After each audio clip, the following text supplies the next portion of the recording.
I came home from work on a Tuesday evening in February to find my driveway completely torn up and my radiant heating controller missing from the garage wall where it had been mounted for 3 years. The temperature in Denver, Colorado, had been hovering around 15 degrees all week, and my driveway, which was usually clear and dry thanks to the heated coils I had installed beneath the concrete, was now a sheet of treacherous black ice. I stood there in the freezing wind, staring at the empty spot on my garage wall where a $1,500 piece of equipment used to be, and felt my blood pressure skyrocket. The mounting bracket hung crooked, the wires were cut clean through, and there were muddy boot prints leading from my garage out to the street. My name is Aaron Yates, and I had lived in the Meadowbrook Village housing development for 5 years. It was one of those planned communities where every house looked similar but not identical, where the lawns were required to be a certain height, and where the HOA had more rules than the actual city of Denver. I had always kept my head down, paid my dues on time, and tried to avoid the wrath of our HOA president, a middle-aged woman named Patricia Cunningham, who seemed to live for finding violations and issuing fines. I pulled out my phone and called the police non-emergency line. While I waited for an officer to arrive, I walked around my property looking for more evidence. The tire tracks in my driveway were fresh, probably from this afternoon while I was at the office managing my small accounting firm. Someone had backed a truck right up to my garage and apparently felt entitled to walk in and rip my heating controller off the wall. The garage door had been closed when I left this morning, but the side door was slightly ajar. I checked it and found the lock had been forced. This was a full-blown burglary. Officer Martinez arrived about 40 minutes later. He was a stocky guy with a kind face, and he took detailed notes as I explained what was missing. He photographed the boot prints, the damaged lock, the cut wires, and the mounting bracket. "Any idea who would want to steal a driveway heating controller?" he asked, clicking his pen. "Not really," I said. "It is not exactly something you can pawn easily. You would need to know how to install it and have a use for it, and honestly, most people do not even know what it is." "How much is it worth?" "About $1,500 for the controller itself. But with installation and the damage they did to the wiring, we are probably looking at $3,000 in total damages." Officer Martinez nodded and wrote that down. "We will dust for prints on the side door and see what we can find. Do you have any security cameras?" "No," I admitted. "I have been meaning to install some, but I never got around to it." "Well, now might be a good time. I will file this report and be in touch if we find anything. In the meantime, you should get that lock fixed and maybe invest in a security system." After he left, I called my insurance company and then a locksmith. It was going to be a long night. I spent the next few hours on the phone, filing claims and getting quotes for a replacement controller. The soonest anyone could come out to reinstall the system was next week, which meant my driveway would be an ice rink for at least 7 more days of winter weather. The next morning, I woke up to my doorbell ringing at 7 in the morning.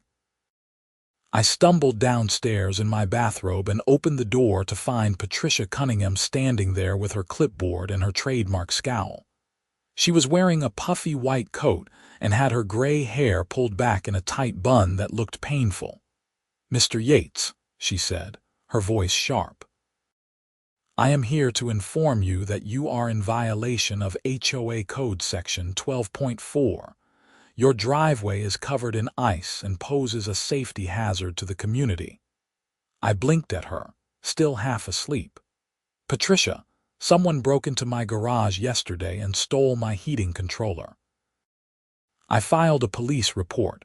The driveway will be iced over until I can get a replacement installed." She pursed her lips. That is unfortunate, but it does not exempt you from HOA regulations. You have 48 hours to remedy the situation, or you will be fined $200 per day until compliance is achieved. Are you serious right now? I felt my temper rising. Someone committed a crime against me and you are threatening to fine me. The HOA rules are very clear, Mr. Yates. Every homeowner is responsible for maintaining their property in a safe condition. I suggest you get some salt or sand and take care of that ice. She turned and walked away before I could respond. I watched her climb into her silver Lexus and drive off, and I had to resist the urge to throw something at her car. Instead, I went inside, got dressed, and headed to the hardware store to buy 50 pounds of ice melt. It was not a permanent solution, but it would have to do until I could get the heating system repaired. At work that day, I could not focus. I kept thinking about the break-in and the missing controller. Something about the whole situation did not sit right with me. Who would know enough about radiant heating systems to want to steal the controller? Who would have the tools to cut through electrical wiring cleanly? And why would they risk a burglary charge for a piece of equipment that had limited resale value? During my lunch break, I called a few local heating and cooling companies to see if anyone had tried to sell them a used controller. No luck. Then I called the manufacturer to see if they could track the serial number. They said they would flag it in their system, but they were not optimistic about recovering it. That evening, as I was spreading more ice melt on my driveway, my neighbor from across the street, Tom Anderson, came over. Tom was a retired firefighter in his 60s, a straight shooter who had lived in Meadowbrook Village since the development was built. "Hey, Aaron, I heard about the break-in," he said. "That is terrible. Do they have any leads?" "Not yet," I said, shaking my head. "The police dusted for prints, but I am not holding my breath. And to make matters worse, Patricia showed up this morning threatening to fine me because my driveway is iced over." Tom's expression darkened. "That woman has no shame. You know what is interesting, though? The HOA has been complaining for weeks about the parking lot by the community center being a sheet of ice. They have been trying to figure out how to fix it without spending too much money." A cold feeling settled in my stomach. "What are you saying?" "I am not saying anything for sure," Tom said carefully, "but I did see an HOA maintenance truck in your driveway yesterday afternoon around 2. I thought maybe you had hired them to do some work." "I did not hire anyone," I said slowly.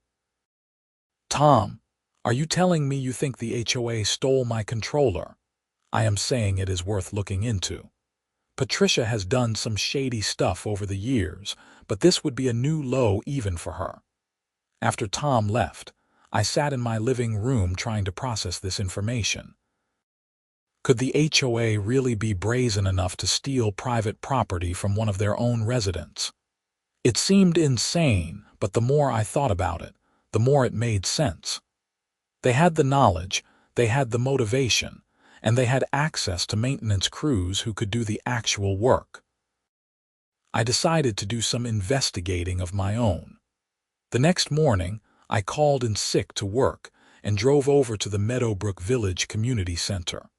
The parking lot was behind the building, and as I pulled around, I saw exactly what Tom had mentioned. The entire lot, which could hold about 40 cars, was covered in a thick layer of ice. But there was something else. Orange traffic cones were set up around one corner of the lot where some fresh concrete had been poured. The concrete was still wet, and I could see the telltale pattern of coils being installed beneath the surface. They were installing a radiant heating system. In the HOA parking lot, using stolen equipment, I took out my phone and snapped a dozen photos from every angle. I made sure to capture the fresh concrete, the coils, and the general state of the icy parking lot.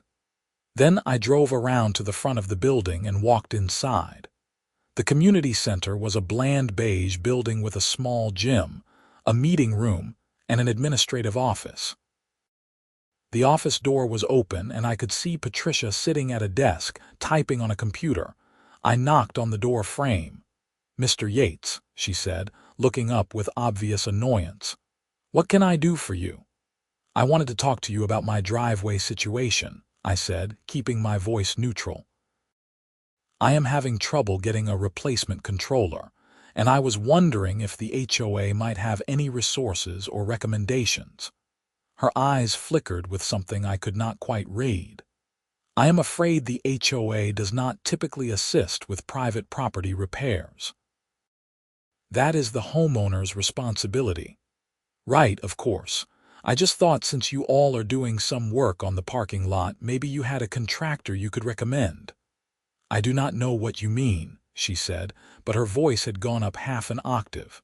"The parking lot." "Behind the building. It looks like someone is installing a heating system." Patricia stood up quickly.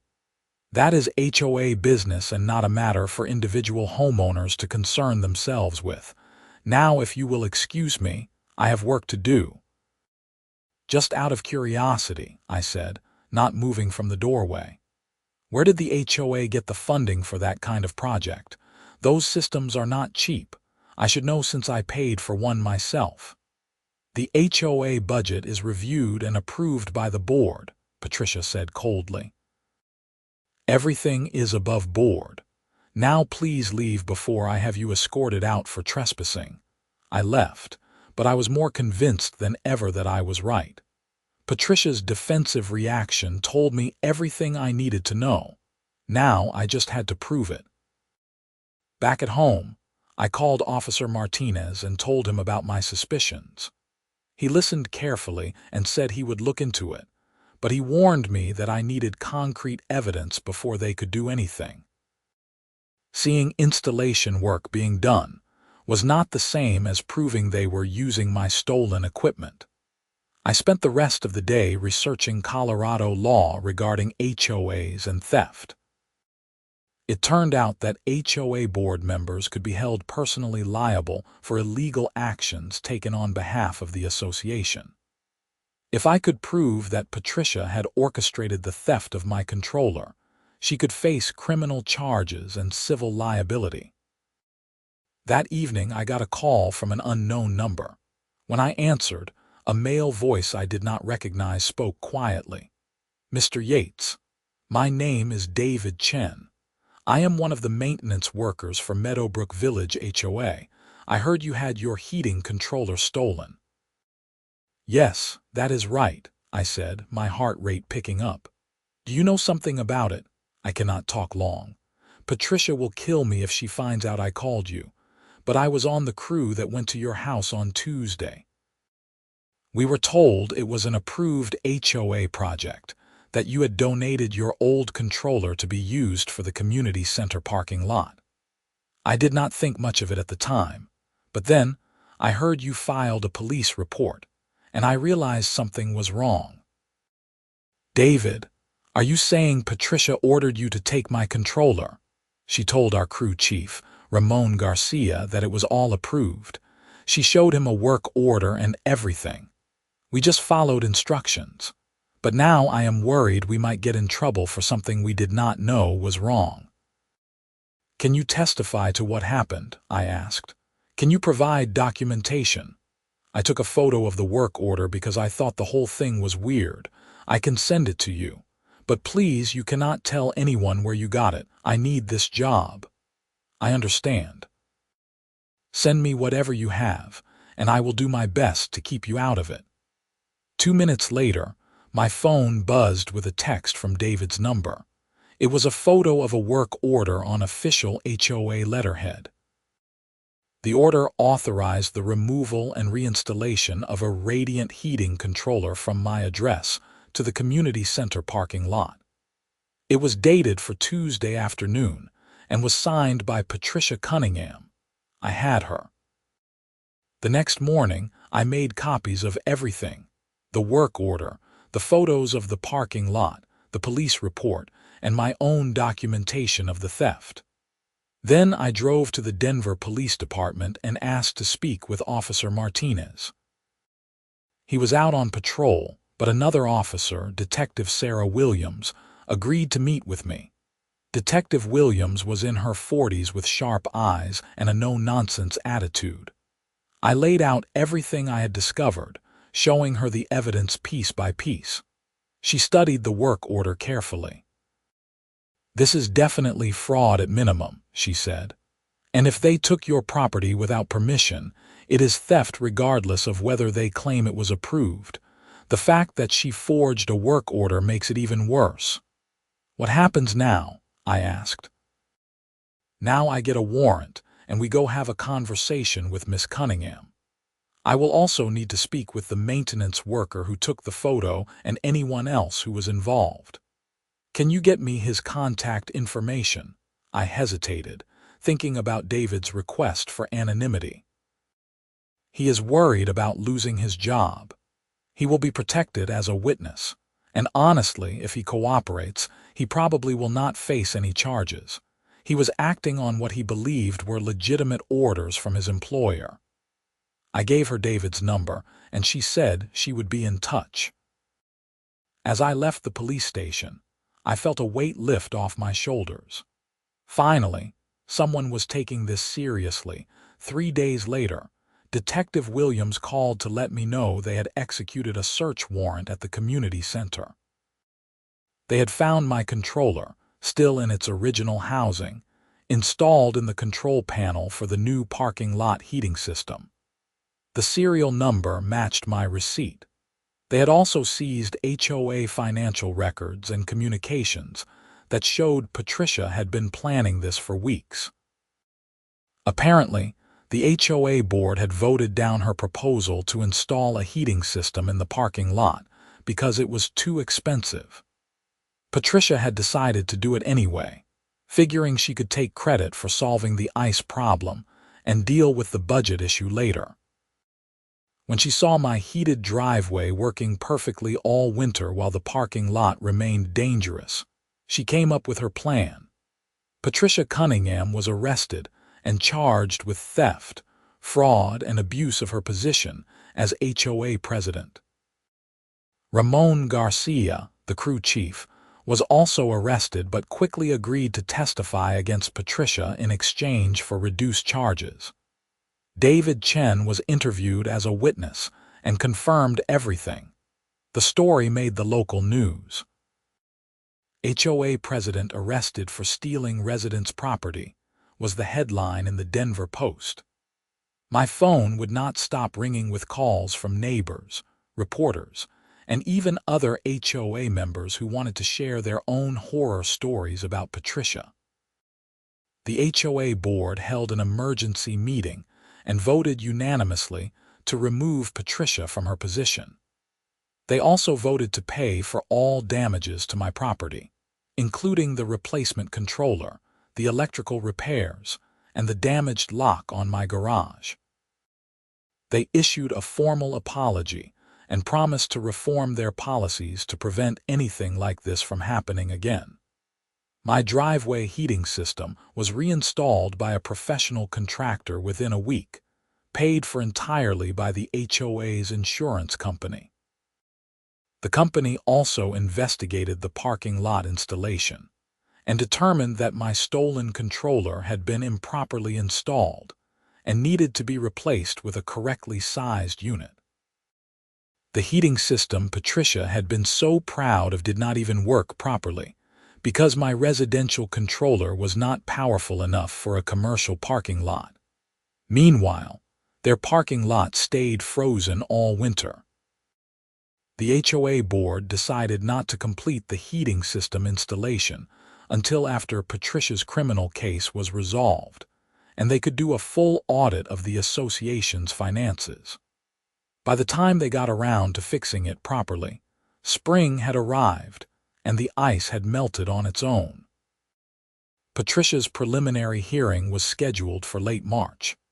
I had to testify about the theft and the impact it had on my property. She sat in the courtroom looking smaller than I had ever seen her, no longer the intimidating HOA president, but just a middle-aged woman who had made terrible choices. Her lawyer tried to argue that she had acted in what she believed were the best interests of the community, that she had intended to compensate me for the controller eventually. But the prosecution pointed out the forged work order, the lack of my consent, and the fact that she had threatened to fine me even after she had orchestrated the theft of my property. The judge found probable cause to move forward with the charges. While waiting for the trial, I learned more about Patricia's history with the HOA.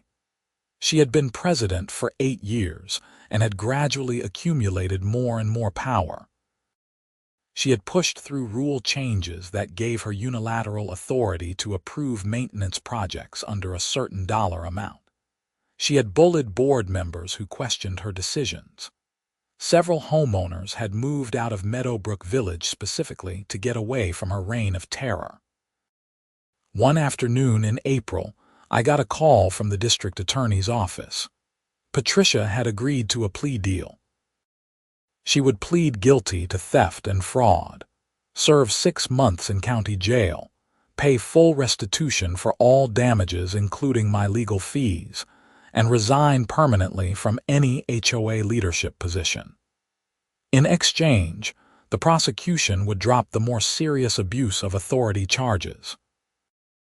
I was asked if I would accept the deal. Part of me wanted to see her face a full trial and get the maximum sentence, but another part of me just wanted this whole ordeal to be over. I told the DA I would accept the plea deal. Patricia Cunningham was sentenced in May.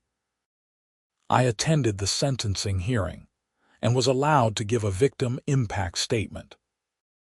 I talked about coming home to find my property destroyed, about the violation of trust that occurred when the very organization meant to protect our community instead victimized one of its members, and about the stress and expense of fighting to prove what had happened. Patricia did not look at me during my statement. When it was her turn to speak, she gave a brief apology that sounded rehearsed and insincere. The judge did not seem impressed.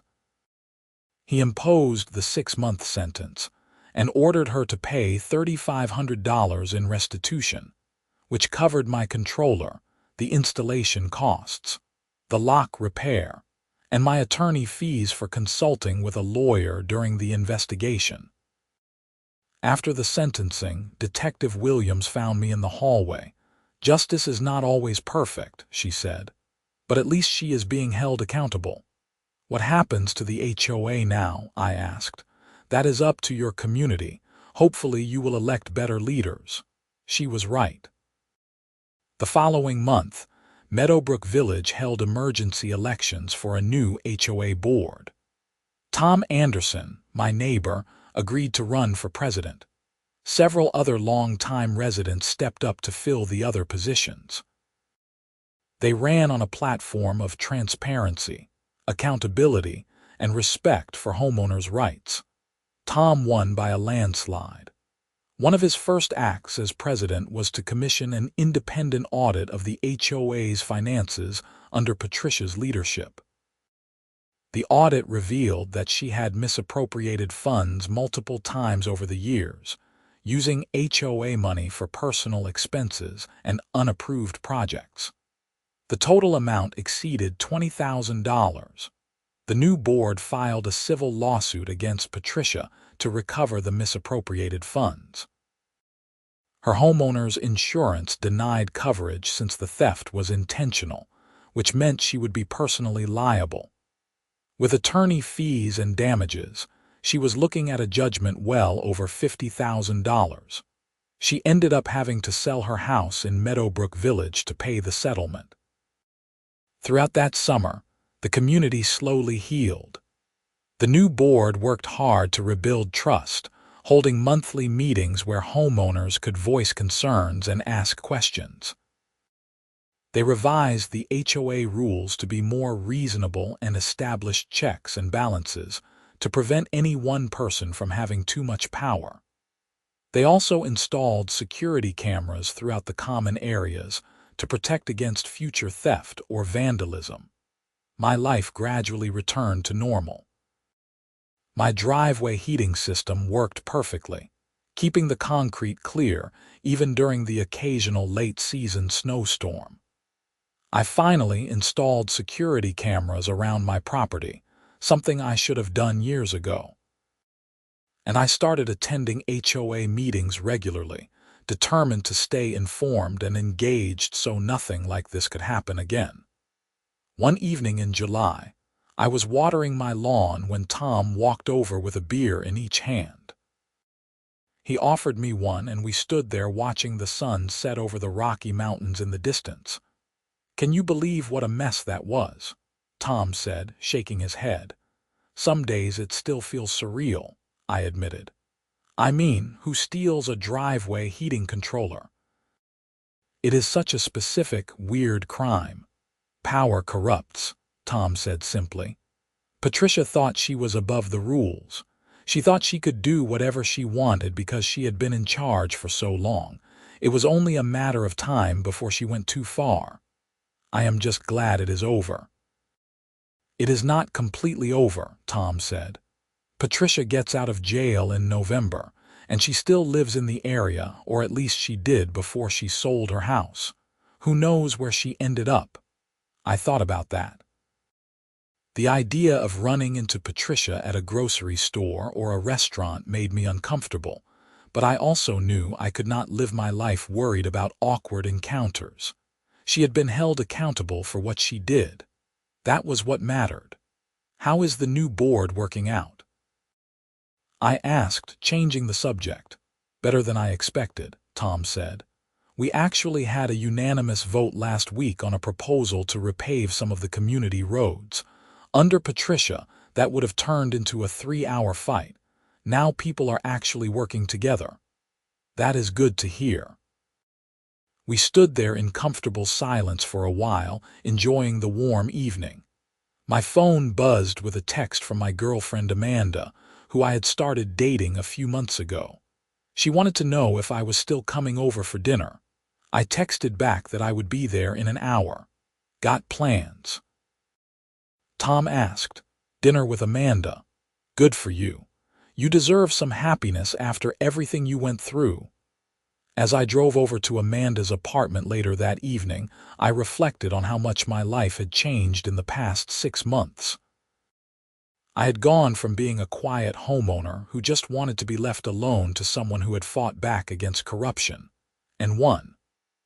I had learned that standing up for yourself matters, that documentation is everything, and that communities are only as good as the people who lead them.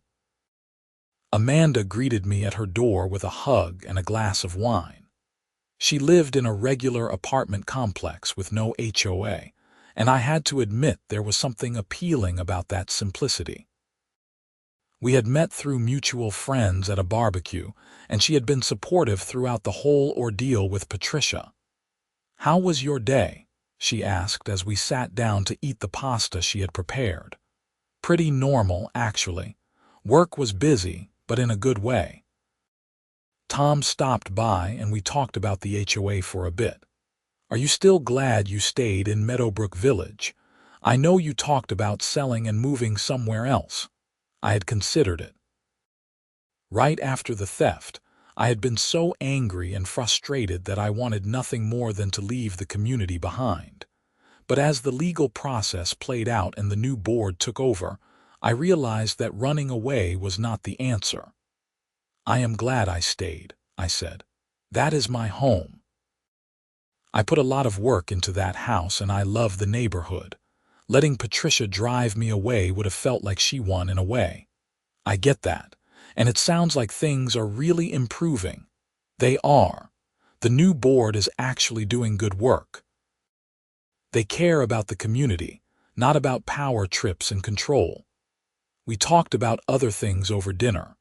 Amanda was a graphic designer who worked from home, and she was telling me about a challenging project for a new client. It felt good to have a normal conversation about normal life things, to not be consumed by legal battles and HOA drama. After dinner, we watched a movie on her couch. Halfway through, my phone rang. I saw it was an unknown number and almost did not answer, but something made me pick it up. "Mr. Yates," a woman's voice said. "This is Jennifer Morrison from Channel 7 News.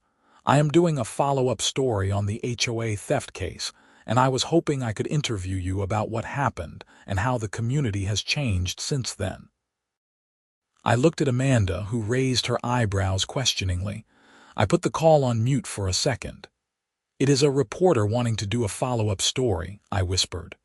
"You want to do it?" she asked. I thought about it. Part of me wanted to just let the whole thing fade into the past.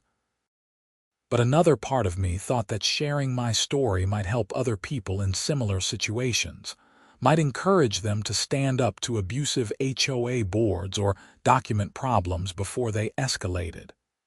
"Yes," I told Jennifer. "I will do the interview." We scheduled it for the following week at my house. Jennifer said they wanted to film the driveway and the garage where the controller had been stolen, to give viewers a visual sense of what had happened. I agreed and we set a time. The interview took about 2 hours. Jennifer was professional and asked thoughtful questions. I walked her through the entire timeline, from coming home to find the controller missing to Patricia's sentencing. We stood in my garage and I showed her where the controller had been ripped off the wall and where the new one was now installed, protected by a locked metal cage I had added. "What would you say to other homeowners dealing with abusive HOAs?" Jennifer asked, as the cameraman filmed my response. "Document everything," I said. "Take photos, save emails, keep receipts. If something seems wrong, trust your instincts and investigate. And do not be afraid to get the police involved if a crime has been committed. An HOA board does not have the right to break the law, no matter what they might think. Do you have any regrets about how you handled the situation?" "My only regret is not installing security cameras sooner. If I had video of the theft happening, it would have made the case much simpler. But overall, I am proud that I stood up for myself and fought back." The segment aired the following Tuesday evening. Amanda came over to watch it with me. Seeing myself on television was strange and a bit uncomfortable, but the story was well done. Jennifer had interviewed Tom and several other homeowners, and she had even gotten a statement from the district attorney about the importance of holding HOA leaders accountable. The segment ended with a shot of my driveway, now clear and dry, while Jennifer's voice-over explained that the HOA parking lot had remained frozen all winter due to Patricia's failed theft scheme. It was a nice bit of poetic justice. After the segment aired, I got calls and emails from people all over the Denver area who had their own HOA horror stories. Some wanted advice on how to deal with abusive board members. Others just wanted to share their experiences and know they were not alone. I tried to respond to everyone, offering what guidance I could. One email stood out. It was from a man named Robert Hayes who lived in a different HOA community about 20 miles away. He said his HOA president, a woman named Susan Fletcher, had been engaging in similar behavior, making up rules, issuing arbitrary fines, and using HOA funds for personal projects. Robert said he had been trying to build support to remove her from the board, but most homeowners were too afraid of retaliation to speak up. I called Robert, and we talked for over an hour. I told him everything I had learned from my experience: the importance of documentation, the need to involve law enforcement if crimes were being committed, and the power of working with other homeowners to create change.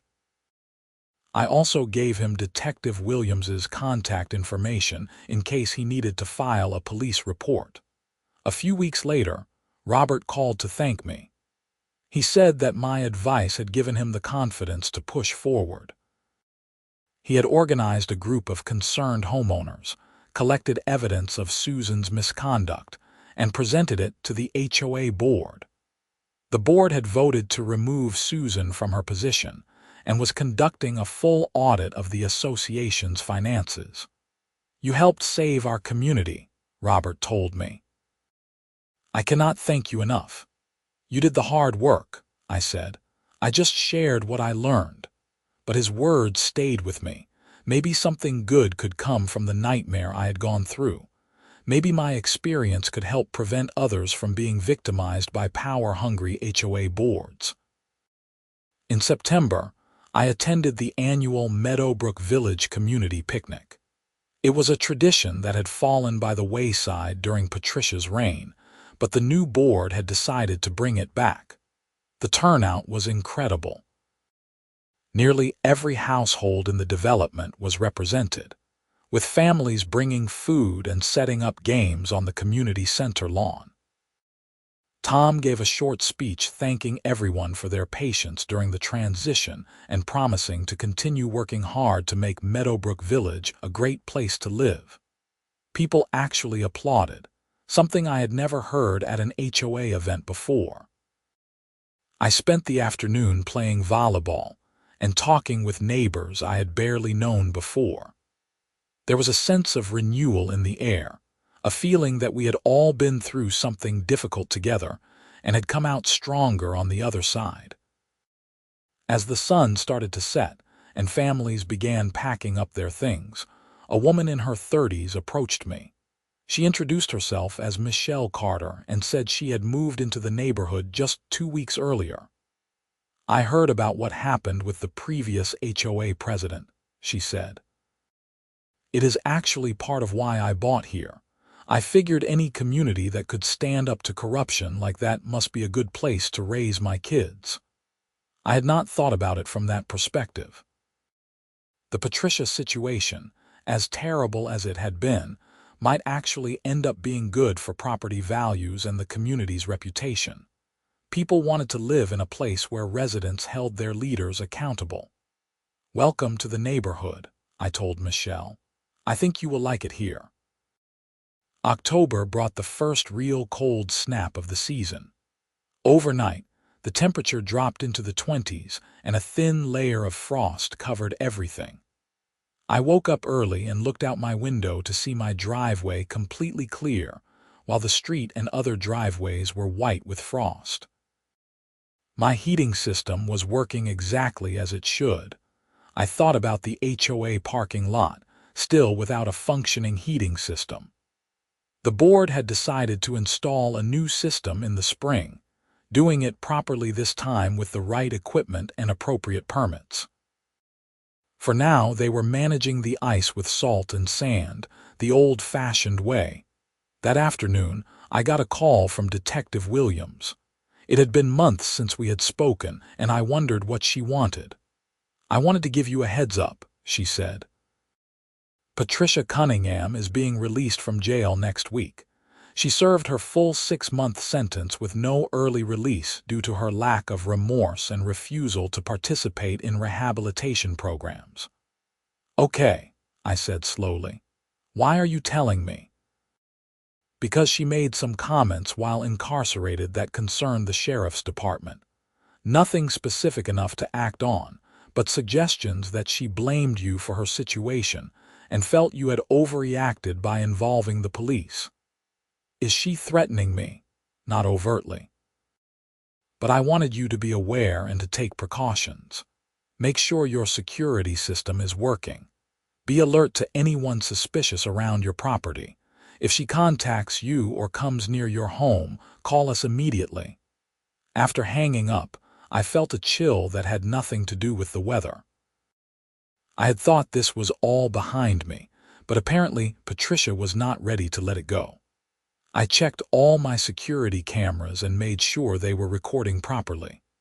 I also alerted Tom and a few other neighbors to keep an eye out for anything unusual.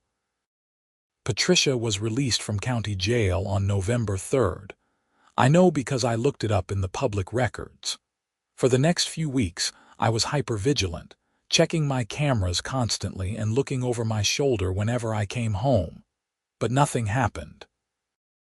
There were no signs of Patricia anywhere near my property or the neighborhood. Thanksgiving came and went. Amanda and I had been dating for almost 6 months, and things were going well. She joined me for Thanksgiving dinner with my parents in Colorado Springs, and they loved her. My mom pulled me aside at one point and said she had not seen me this happy in years. It was true. Despite everything that had happened, or maybe because of it, my life felt more purposeful. I was more engaged with my community, more aware of the importance of good leadership, and more confident in my ability to stand up for what was right. In early December, I got a letter in the mail from Patricia's attorney. It was a request to settle the civil lawsuit the HOA had filed against her. She was offering to pay $20,000 immediately if they would forgive the remaining balance and court costs. The letter explained that Patricia had declared bankruptcy and simply did not have the resources to pay the full judgment. As a homeowner in the association, I had a say in whether to accept the settlement. Tom called a special board meeting to discuss it, and about 30 residents showed up to weigh in. Some people wanted to pursue the full judgment on principle, to make sure Patricia paid for everything she had done.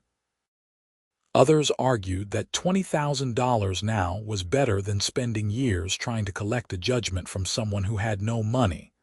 I surprised myself by arguing in favor of accepting the settlement. "Look," I said when it was my turn to speak. "I want Patricia to be held accountable as much as anyone, but we have to be realistic. She served her time in jail. She lost her house. She is bankrupt. Dragging this out will cost us money in legal fees and might not result in collecting any more than she is offering now. I say we take the $20,000, use it to improve our community, and move on." There was a long discussion, but eventually the board voted 4-1 to accept the settlement. The money would be used to fund the new parking lot heating system and to build a reserve fund for future emergencies. Winter settled in for real after that. Denver got hit with several significant snowstorms in late December and early January. Every time snow fell, I would watch my driveway clear itself within hours while my neighbors were outside shoveling. It felt like vindication every single time. The HOA parking lot, meanwhile, remained a challenge. The maintenance crew did their best to keep it clear, but without a heating system, ice would build up quickly during cold snaps. Several residents slipped and fell, though fortunately no one was seriously injured.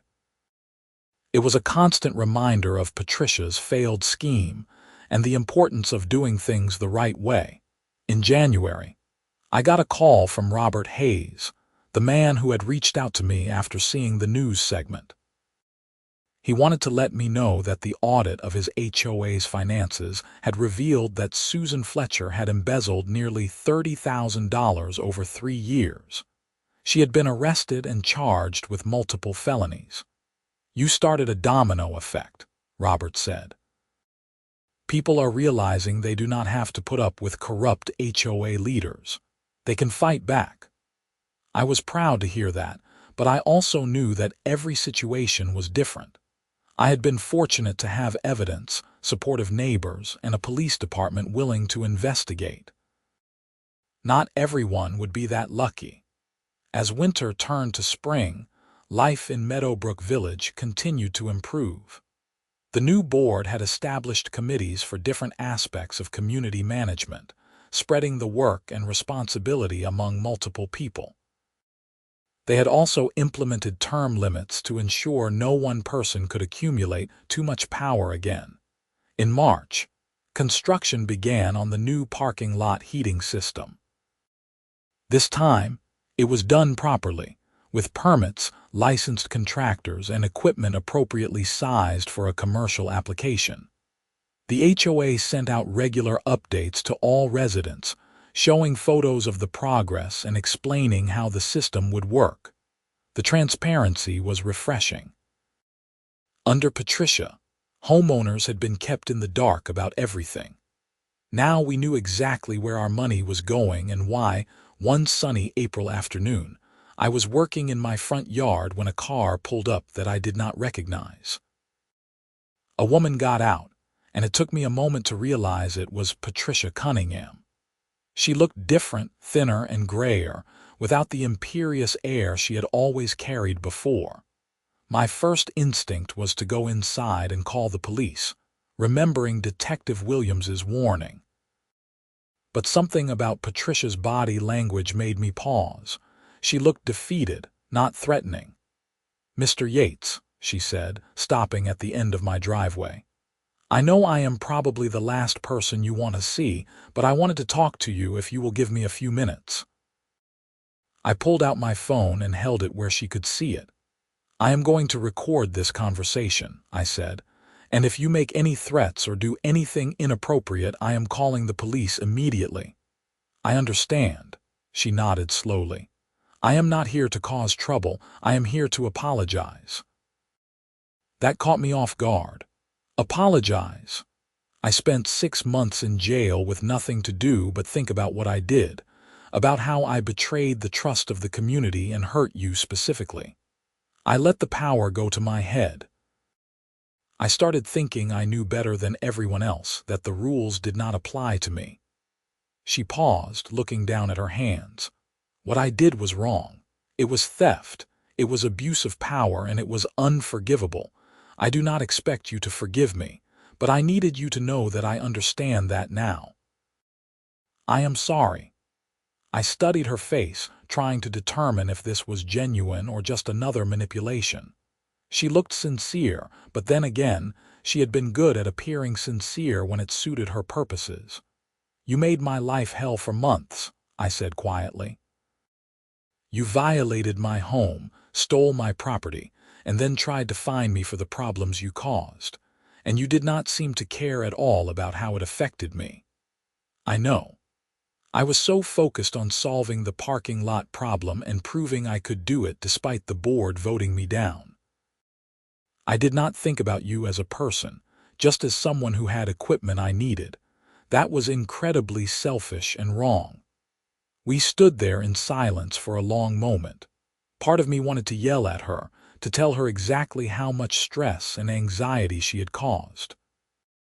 But another part of me recognized that she had lost everything because of her choices.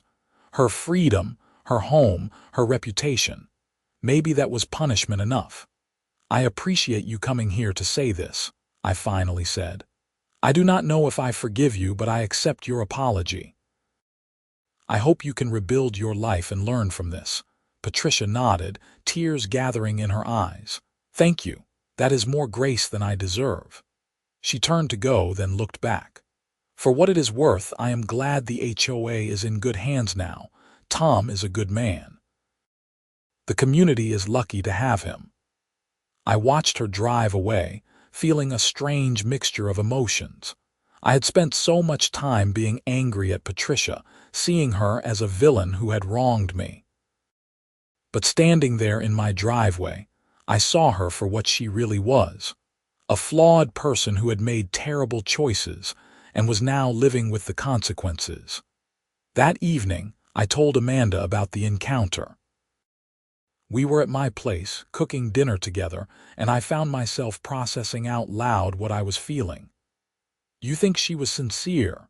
Amanda asked, chopping vegetables for a salad. "I think so. She looked broken, honestly, not like the intimidating HOA president I used to know." "Do you feel better after hearing her apology?" I thought about that. "Maybe. It does not change what happened, but it does give me some closure. She acknowledged what she did was wrong. That matters. You are a good person, Aaron. Not everyone would have been willing to listen to her." We ate dinner and talked about other things, but my mind kept drifting back to Patricia. I wondered where she would go from here, what kind of life she would build after losing everything. I hoped she would find a way to make amends and become a better person, but I also knew that was not my responsibility. My job was to move forward with my own life. May brought warm weather and the completion of the parking lot heating system. The HOA held a small ceremony to mark the occasion, with Tom cutting a ceremonial ribbon and several board members giving speeches about community values and transparency. I attended and took photos, amused by the contrast between this proper installation and Patricia's bungled theft. Next winter, everyone will be able to park safely without worrying about ice, Tom announced to the assembled crowd. And we did it the right way, with community input and proper planning. That is how things should work, people applauded. Several residents came up to me afterward to comment on how far the community had come. A year ago, Meadowbrook Village had been under the thumb of a corrupt dictator. Now, it was a functioning democracy where residents had a voice and leaders served rather than ruled. In June, Amanda and I took a vacation to Yellowstone National Park. It felt good to get away, to spend time in nature and not think about HOAs or theft or legal battles. We hiked, saw wildlife, and enjoyed being together without the stress that had dominated so much of the past year. One evening, sitting by a campfire under a sky full of stars, Amanda turned to me and said, "I have been thinking about us, about our future." My heart rate picked up. "What about it?" "I think I am ready to take the next step. I love you, Aaron. And I love how you stood up for yourself and for what was right. That takes real character." "I love you too," I said, meaning it completely. "What kind of next step are you thinking?" she laughed. "I am not proposing if that is what you are worried about. But maybe we could talk about moving in together. My lease is up in August, and I spend most of my time at your place anyway." "I would love that," I said, pulling her close. "Though I should warn you, the HOA has rules about overnight guests becoming permanent residents." "Are they reasonable rules or Patricia-style rules?" "Reasonable. You just have to fill out a form so they can update the directory. Tom will probably throw us a welcome party." We spent the rest of the trip talking about logistics and planning how to combine our lives. It felt right, like the natural progression of something that had started during one of the most difficult periods of my life. Amanda had been there for me through all of it, and now we were building something new together. When we got back to Denver, I submitted the paperwork to the HOA about Amanda moving in. True to form, Tom called me personally to congratulate us and ask if we needed help with the move. The contrast to how things would have been handled under Patricia was stark. She would have found some obscure rule to create problems. Tom was genuinely happy for us. Amanda moved in on a hot Saturday in August. Several neighbors came by to help with the heavy furniture, and someone organized a potluck dinner in my backyard that evening. It was the kind of community event that would have been impossible a year ago, when everyone was too afraid of Patricia to socialize freely. As summer turned to fall, life settled into a comfortable rhythm. I went to work, came home to Amanda, attended the occasional HOA meeting, and enjoyed living in a neighborhood that finally felt like a real community. The trauma of the theft and the legal battle had faded into something more like a story I told at parties, a crazy thing that had happened once but was now resolved. In October, I got an email from Jennifer Morrison, the reporter who had done the follow-up story on my case. She wanted to know if I would be interested in being interviewed for a documentary she was producing about HOA corruption in Colorado. I agreed, thinking it might help shine a light on a problem that affected thousands of homeowners. The documentary was released in December on a local streaming platform. It featured my story along with several others, including Robert Hayes and his battle against Susan Fletcher. The through line was about how HOAs, which were meant to protect property values and maintain communities, could become vehicles for petty tyrants to abuse their neighbors. The documentary got a lot of attention. Colorado state legislators even proposed new laws to increase oversight of HOA boards and make it easier for homeowners to remove corrupt leaders. I was invited to testify before a state committee, which felt surreal. A year and a half ago, I had been a regular guy whose biggest problem was an annoying HOA president. Now, I was testifying before lawmakers about the need for HOA reform. Winter came again, and my driveway heating system performed flawlessly. This time, though, the HOA parking lot was also clear and ice-free. The new system worked exactly as designed, keeping the lot safe for residents without stealing anyone's property. It was a small victory, but it felt significant. On New Year's Eve, Amanda and I hosted a party at our house. Tom came with his wife, along with a dozen other neighbors who had become friends over the past year. At midnight, as we counted down and popped champagne, I looked around at the people filling my home and felt genuinely grateful. The theft of my driveway heating controller had been traumatic and infuriating, but it had also been a catalyst for positive change. It had exposed corruption, brought a community together, and taught me the importance of standing up for what is right even when it is difficult. Patricia Cunningham had tried to steal from me and get away with it. Instead, she had lost everything while I had gained a stronger community, a wonderful girlfriend, and the confidence that comes from fighting back and winning. Their parking lot had stayed frozen all winter while she was in charge, a fitting metaphor for her failed leadership. As we moved into the new year, I felt optimistic about the future. Meadowbrook Village was in good hands. My relationship with Amanda was strong and growing. And I had learned that even when powerful people abuse their authority, ordinary citizens have the power to hold them accountable. The HOA board that Patricia had once dominated with an iron fist was now a model of transparency and community engagement. Tom and his fellow board members published monthly financial reports, held open forums where residents could voice concerns, and made decisions based on consensus rather than decree. Property values in Meadowbrook Village had actually increased as word spread that it was a well-managed community with engaged residents. I sometimes wondered what Patricia was doing, whether she had found peace or was still bitter about what had happened. I had heard through the neighborhood grapevine that she had moved to a small apartment in Aurora and was working as a cashier at a grocery store.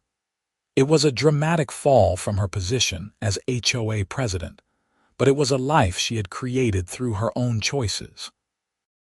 My life, meanwhile, had never been better. I had weathered a storm and come out stronger. I had stood up to corruption and won. And I had learned that communities are only as good as the people willing to fight for them. The heated driveway that had started everything continued to work perfectly, a constant reminder of both the crime Patricia had committed and the justice that had ultimately prevailed. Every time I pulled into my clear, ice-free driveway during a snowstorm, I thought about the journey that had brought me here and felt proud of how I had handled it. That was the end of the Patricia Cunningham saga, but it was just the beginning of a new chapter for me and for Meadowbrook Village. We had learned hard lessons about the importance of accountability, transparency, and community engagement. We had discovered that standing up to abuse requires courage but is always worth it. And we had proven that even the most entrenched corruption can be defeated when good people decide they have had enough. As spring arrived again, and the snow melted away naturally, I found myself thinking less and less about the theft and more about the future. Amanda and I had started talking about marriage. Tom's HOA board had initiated several new community improvement projects with full resident input. and I had received thank you notes from homeowners in other developments who said my story had inspired them to take action against their own corrupt boards. The documentary Jennifer Morrison produced had won an award at a local film festival and was being shown to HOA management companies as an example of what not to do. My 15 minutes of fame had turned into something more meaningful, a legacy of positive change that extended far beyond my own neighborhood. One Saturday in April, I was working in my garage when I found the old mounting bracket from the stolen controller. I had saved it as evidence during the investigation and never thrown it away. Looking at it now, with the cut wires and bent metal, I remembered how violated and angry I had felt the day I discovered the theft. But I also remembered everything that had come after. The investigation, the community support, the justice system working the way it was supposed to, and the reforms that had made Meadowbrook Village a better place to live. That old mounting bracket represented both the worst and the best of human nature. The capacity for greed and abuse of power, but also the capacity for justice, redemption, and positive change. I threw the bracket in the trash. I did not need it anymore. The memories would stay with me, but I did not need physical reminders of that difficult time.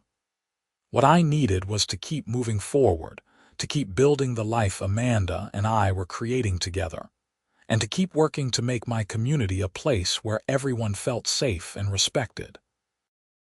As I walked back into the house, I saw Amanda in the kitchen making lunch. She looked up and smiled, and I felt a surge of gratitude for everything good in my life. The HOA had stolen my driveway heating controller. Their parking lot had stayed frozen all winter as a result of their corruption, and justice had been served. But more importantly, I had discovered my own strength, found love, and helped create positive change in my community. That was a story worth living, and I was grateful for every chapter of it.